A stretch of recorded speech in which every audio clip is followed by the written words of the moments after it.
ನಮಸ್ಕಾರ ಸ್ನೇಹಿತರೆ. ನಮ್ಮೆಲ್ಲರಿಗೂ ಅತ್ಯಂತ ಪ್ರೀತಿಯ ಸಂಬಂಧ ಈ ಜಗತ್ತಿನಲ್ಲಿ ಯಾವುದು ಅಂತ ಯಾರಾದರೂ ಕೇಳಿದರೆ ಎಲ್ಲರಿಂದಲೂ ಒಂದೇ ಉತ್ತರ ಬರೋದು ಗ್ಯಾರಂಟಿ.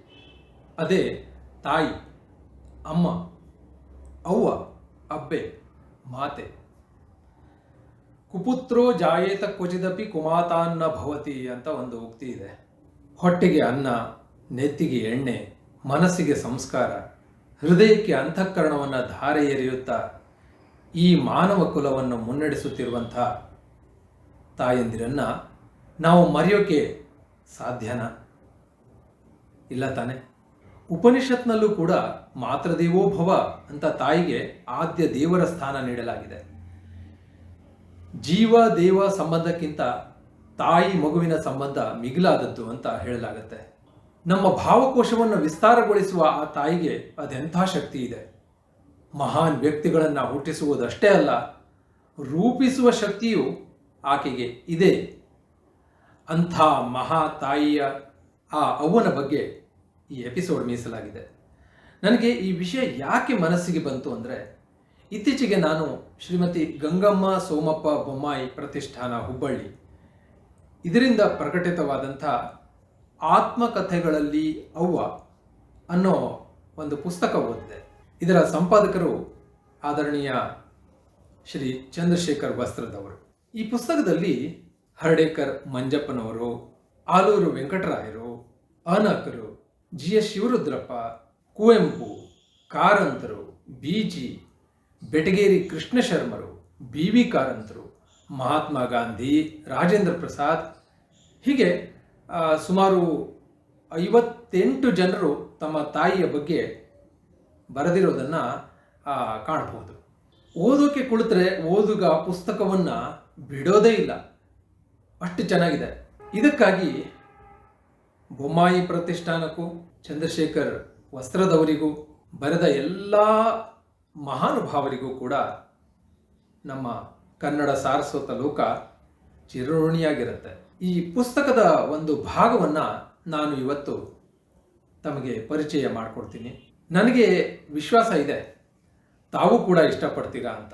ಇಷ್ಟ ಆಯಿತೋ ಇಲ್ವೋ ಅನ್ನೋದನ್ನು ಕಮೆಂಟ್ ಬಾಕ್ಸ್ನಲ್ಲಿ ತಾವು ತಿಳಿಸಿ.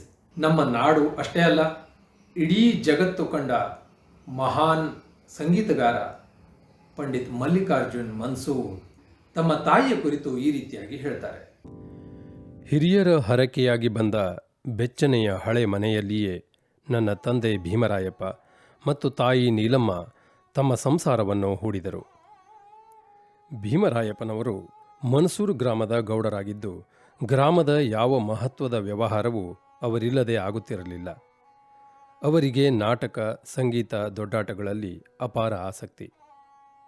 ಪರವೂರಿನಿಂದ ಮೇಳಗಳನ್ನು ಕರೆಯಿಸಿ ಅವರ ಕಾರ್ಯಕ್ರಮಗಳ ಪ್ರದರ್ಶನವನ್ನು ಏರ್ಪಡಿಸುತ್ತಿದ್ದರು.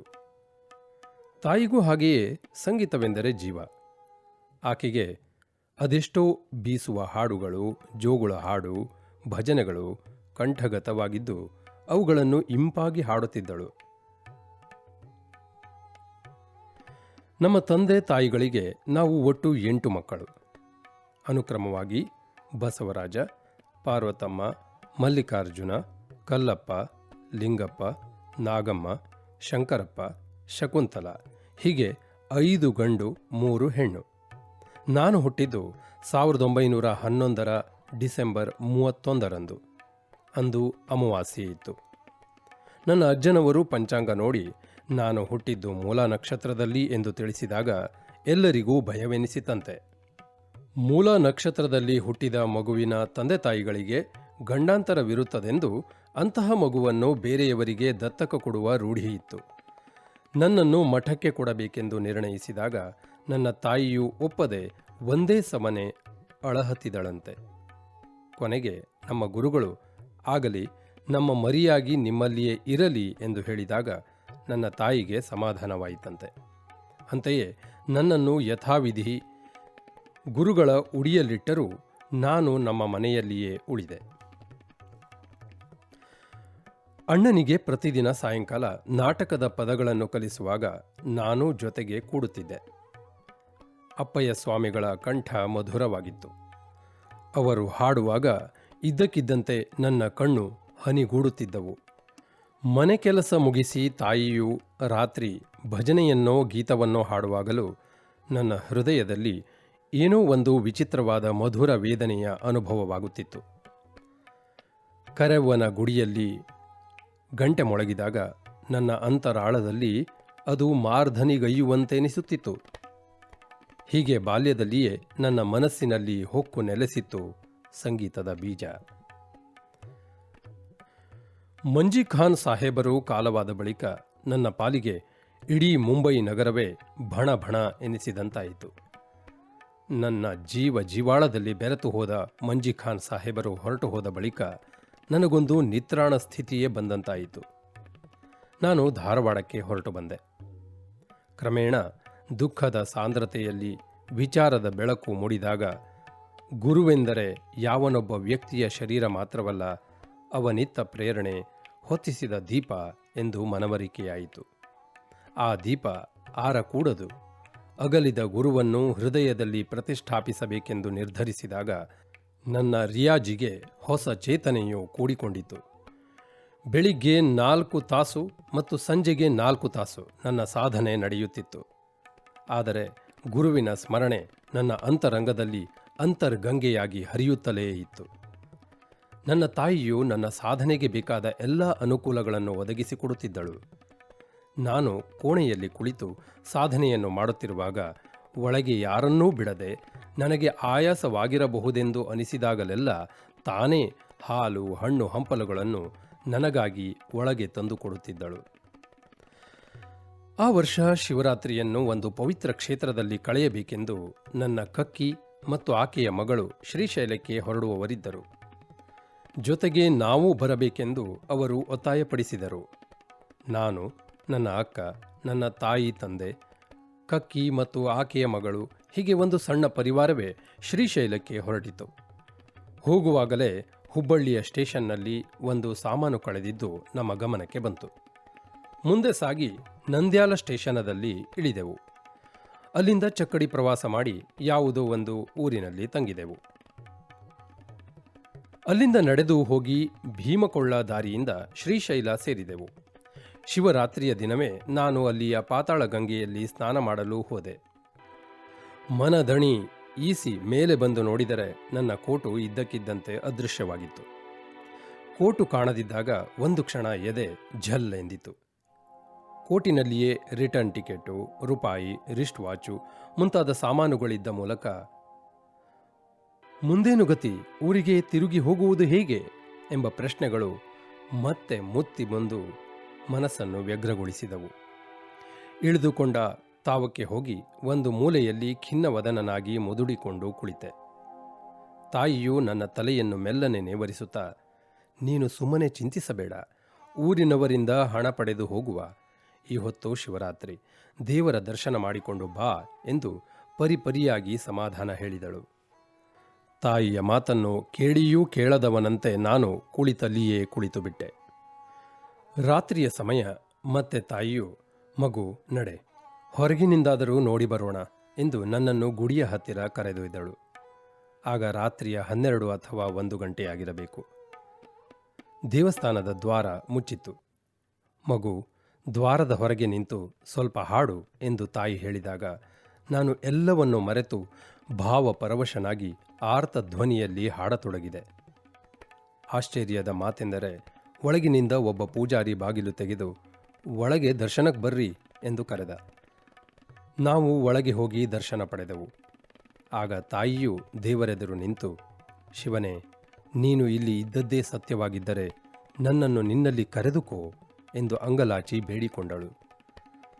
ನಾನು ನಿನ್ನನ್ನು ಬಿಟ್ಟರೆ ತಾನೆ ಆತನು ಕರೆದುಕೊಳ್ಳುವುದು ಎಂದು ತಾಯಿಗೆ ನಾನು ನಕ್ಕು ನುಡಿದಿದ್ದು ನನಗಿನ್ನೂ ನೆನಪಿದೆ. ಮರುದಿನ ಬೆಳಗಾಗುತ್ತಲೇ ಮತ್ತೆ ಕೋಟಿನ ಚಿಂತೆ. ಎಲ್ಲಿ ಹಣ, ಎಲ್ಲಿ ಟಿಕೆಟು, ಮರುಪ್ರಯಾಣ ಮಾಡುವ ಬಗೆ ಹೇಗೆ? ಈ ತೊಡಕನ್ನು ನಮ್ಮಂತೆಯೇ ಯಾತ್ರೆಗೆ ಬಂದಿದ್ದ ಹುಬ್ಬಳ್ಳಿಯ ಒಬ್ಬ ಸಭ್ಯ ಗೃಹಸ್ಥರೆದುರು ತೋಡಿಕೊಂಡಾಗ, ನೀವೇನೂ ಚಿಂತೆ ಮಾಡಬೇಡ್ರಿ, ಇಂಥ ಕಾಲ ಎಲ್ಲರಿಗೂ ಬರ್ತೈತಿ, ನಾಳೆ ನಾಡದ್ರಾಗ ನಿಮ್ಗೆ ಹಣದ ವ್ಯವಸ್ಥೆ ಮಾಡಿಕೊಡ್ತೀನಿ ಅಂತ ಅವರು ಸಮಾಧಾನ ಹೇಳಿದಾಗ ನನ್ನ ಜೀವದಲ್ಲಿ ಜೀವ ಬಂತು. ಈ ಸಭ್ಯ ಗೃಹಸ್ಥರು ತಮ್ಮ ಪರಿವಾರದೊಂದಿಗೆ ಪಕ್ಕದ ಗಂಗೆಯಪಳಿ ಗ್ರಾಮದಲ್ಲಿ ತಂಗಿದ್ದರು. ಮರುದಿನ ನಾವೆಲ್ಲರೂ ಗಂಗೆಯಪಳಿ ತಲುಪಿದಾಗ ಅಲ್ಲಿ ಅಡವಿ ಸ್ವಾಮಿಗಳ ಸಾನ್ನಿಧ್ಯದಲ್ಲಿ ಭಜನೆ ನಡೆದಿತ್ತು. ಹುಬ್ಬಳ್ಳಿಯ ಆ ಸಭ್ಯ ಗೃಹಸ್ಥರು ಭಜನೆಯಲ್ಲಿ ತಲ್ಲೀನರಾಗಿ ಕುಳಿತಿದ್ದರು. ಆಗ ಅವರನ್ನು ಮಾತನಾಡಿಸುವುದು ಸರಿಯಲ್ಲವೆಂದು ನಾವು ಕೆಲ ಹೊತ್ತು ಭಜನೆಯಲ್ಲಿ ಭಾಗವಹಿಸಿದೆವು. ಹುಬ್ಬಳ್ಳಿಯವರು ವಚನದ ಪ್ರಕಾರ ನಮಗೆ ಧನ ಸಹಾಯ ನೀಡಿದರು. ಆದರೆ ರಾತ್ರಿಯಲ್ಲಿ ಹೊರಟು ಚಕ್ಕಡಿಯಲ್ಲಿ ಪ್ರಯಾಣ ಬೆಳೆಸುವುದೇಕೆ, ಬೆಳಿಗ್ಗೆ ಹೊರಟರಾಯಿತು ಎಂದಳು ನನ್ನ ತಾಯಿ. ಎಲ್ಲರಿಗೂ ಆ ಮಾತು ಒಪ್ಪಿಗೆಯಾಗಿ ನಾವೆಲ್ಲ ಅಲ್ಲಿಯೇ ಮಲಗಿಕೊಂಡೆವು. ಬೆಳಗಿನ ತಂಗಾಳಿ ಬೀಸಿ ಬೀಸಿ ಬರುತ್ತಿರುವಂತೆ ನನ್ನ ಕಣ್ಣು ತೆರೆಯಿತು. ಯಾತ್ರಿಕರನ್ನು ಚಕ್ಕಡಿಗಳಲ್ಲಿ ಮರಳಿ ಒಯ್ಯುತ್ತಿದ್ದ ಎತ್ತುಗಳ ಕೊರಳು ಗಂಟೆಯ ನಾದ ಬಲು ಹಿತವಾಗಿ ಕೇಳಿಸುತ್ತಿತ್ತು. ಅಷ್ಟರಲ್ಲಿಯೇ ಯಾವುದೋ ಒಂದು ಚಕ್ಕಡಿ ನಾವು ಮಲಗಿದ ಕಡೆಯೇ ಬಂದಂತಾಯಿತು. ಕಣ್ಣೆವೆ ಮುಚ್ಚಿ ತೆರೆಯುವುದರೊಳಗೆ ಆ ಚಕ್ಕಡಿ ನನ್ನ ಕಾಲಿನ ಮೇಲಿಂದಲೇ ಹಾಯ್ದು ಹೋಯಿತು. ಅಯ್ಯೋ ಎಂದು ಚೀರಿ ಪಕ್ಕಕ್ಕೆ ನೋಡುವಷ್ಟರಲ್ಲಿ ಆ ಚಕ್ಕಡಿ ಇನ್ನೂ ನಿದ್ದೆಗಣ್ಣಿನಲ್ಲಿದ್ದ ತಾಯಿಯ ಎದೆಯ ಮೇಲೆ ಹಾಯ್ದು ಹೋಗಿತ್ತು. ನನ್ನ ಕಾಲಿನ ನೋವನ್ನು ಮರೆತು ತಾಯಿಯ ಹತ್ತಿರ ಸರಿದು ನೋಡುವಷ್ಟರಲ್ಲಿ ಅವಳ ಪ್ರಾಣ ಪಕ್ಷಿ ಹಾರಿಯೇ ಹೋಗಿತ್ತು. ಮುನ್ನಾ ದಿನದ ಮಧ್ಯರಾತ್ರಿ ಮಲ್ಲಿಕಾರ್ಜುನನ ಗುಡಿಯಲ್ಲಿ ಕೈವಿಡಿದು ಕರೆದುಕೊಳ್ಳ ಚನ್ನಮಲ್ಲಿಕಾರ್ಜುನ ಎಂಬಂತೆ ನನ್ನ ತಾಯಿ ಮಾಡಿಕೊಂಡ ಪ್ರಾರ್ಥನೆ ಇಷ್ಟು ಬೇಗ ಮತ್ತು ಈ ರೀತಿಯಲ್ಲಿ ಈಡೇರಬೇಕೆ ಎಂದು ನನ್ನ ಜೀವ ಗೋಗರೆಯಿತು. ಶ್ರೀಶೈಲದ ತೀರ್ಥಯಾತ್ರೆಗೆಂದು ಬಂದ ನಮ್ಮ ಪರಿವಾರವೆಲ್ಲ ಶ್ರೀಶೈಲದಲ್ಲಿಯೇ ನನ್ನ ತಾಯಿಯ ಅಂತಿಮ ಯಾತ್ರೆ ಮುಗಿಸಿ ಮನೆಗೆ ಮರಳಬೇಕಾಯಿತು. ಕರುಣೆ, ದಯಾ, ದಾಕ್ಷಿಣ್ಯಗಳನ್ನರಿಯದ ಸಾವು ನೋವು ನನ್ನ ಅಂತಃಕರಣವನ್ನೇ ಹಿಂಡಿ ಹಾಕಿತ್ತು. ನನ್ನ ಗುರುಗಳಾದ ನೀಲಕಂಠಭುವ ಹಾಗೂ ಮಂಜಿಖಾನ್ ಸಾಹೇಬರ ಮರಣ, ನಂತರ ತೀರ್ಥಯಾತ್ರೆಗೆ ಹೋದಾಗ ತಾಯಿಯ ಆಕಸ್ಮಿಕ ನಿಧನ, ಹೀಗೆ ಒಂದರ ಮೇಲೊಂದು ಆಘಾತಗಳು ಬಂದು ನನ್ನ ಹೃದಯ ಸಮುದ್ರವನ್ನು ಅಲ್ಲೋಲ ಕಲ್ಲೋಲಗೊಳಿಸಿದವು. ಈ ಮೂವರು ವಾತ್ಸಲ್ಯ ಮೂರ್ತಿಗಳನ್ನು ಕಳೆದುಕೊಂಡ ನಾನು ಹಿಂಡನ್ನಗಲಿದ ಹಕ್ಕಿಯಂತೆ ಪರಿತಪಿಸುವಂತಾಯಿತು. ಇದೆಲ್ಲ ನಡೆದುದು 2-3 ವರ್ಷಗಳ ಅವಧಿಯಲ್ಲಿ.